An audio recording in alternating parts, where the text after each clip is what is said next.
town yaitu eno tugira truck esoroza ebisasiro so ebisasiro abaikazi bakira ku dumping anyhow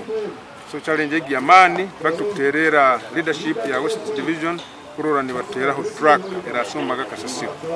kirungi muno bwire bunno habera arrangement tina sima tisi aya tusinikira truck right now ku collecting akakuba tugendera gaho buli kiro ne tufunaga truck egyo ruga rwetu kwene rukararu yonjo Hoima ininsaba ekintu kino kitabaho kiro kimu kiyonka batufuweho gani batusindikira emotoka bya kasasiro muno munaba site ba division mayors batulwanirire abo kuba kasasire hingura ine kandi tukongera kusima n'abafu beto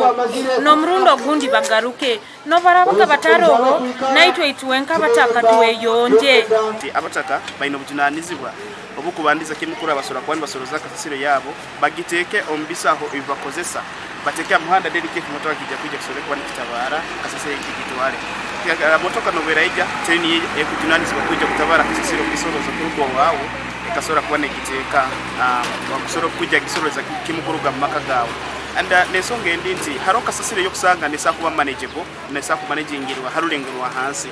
abo akiwe nko mwikazi iwa asubire kuba nokora akinu kyenyiro ndikasori kuba notunga kasasire ya wakino linda division rundi city kujja kusora kwane tabara kasasire kandi no wino sagi managing harulengerwa hansi cleaning ngambire nti tuchikozira kuba ntwenda abantu abakwikara nabo babere mu environment enungi to avoiding oburwaire obukuruga mu Oburofa kandi n'abana kuba abana between abamu baruga mu community etulimu ensonga tutalibanza Hoima city Kibati dumping site yaitu at the moment ntito kandi kasasiro nyingi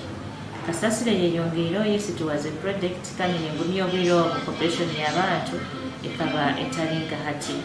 hata abantu alibeyongere kukanyo mwingi na kasasiro eyongero mwingi kyonka kasite tunetekaniza eyo kulora tugazihize kichweke ekyo